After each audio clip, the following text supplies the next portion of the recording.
Peres muchungusi nyesera ilepolo kiniti nui program soriong'etelo kadinu ide balebe aloskinet nae project ilo brune nyesera itigogong'a koruna ikorion iunilu imoraritosi emucheri emuogo ka esoya. Providing resistant crops, for example cassava, that's one of them. Melocus 1 is resistant to the two main challenges of cassava in the area.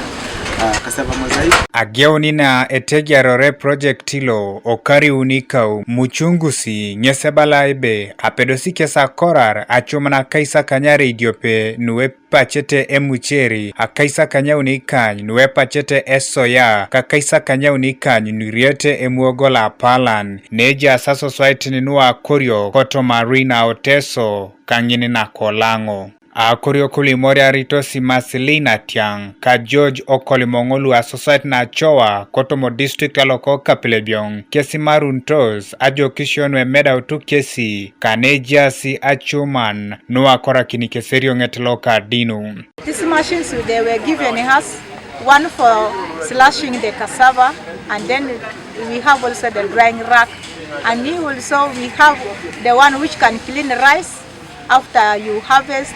You put that rice in that machine, that one beats the rice and then gets the rice clean. And then again we have a machine for cleaning the rice, and even soya we have the machines. Those are the work of those machines they have brought for us. Even a weighing scale we have.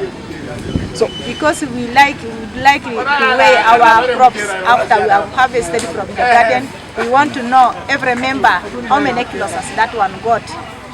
Now, these machines are movable. You can be able to take it to your garden, especially when you harvest the rice, you take it to the garden and it's fresh. And you see they can thresh as much as, what is the tonnage for threshing? 1 ton per 1 hour. ton per hour. Any of these machines, that's down, even for now we have planned such that when you come, you pay for us a small fee for the fuel, take care of the driver, and pay us some little money for maintenance. Joyce Mary ka Emmanuel Olupot Akoriok kolu Ameda utu kotomo project loka Brune Luelo Muntoso district loka Muria kesebala sidaebe etutuo keserio ngetloka dinu iwa itinilu akor na itojo karitai ibore julaki eja utenekej.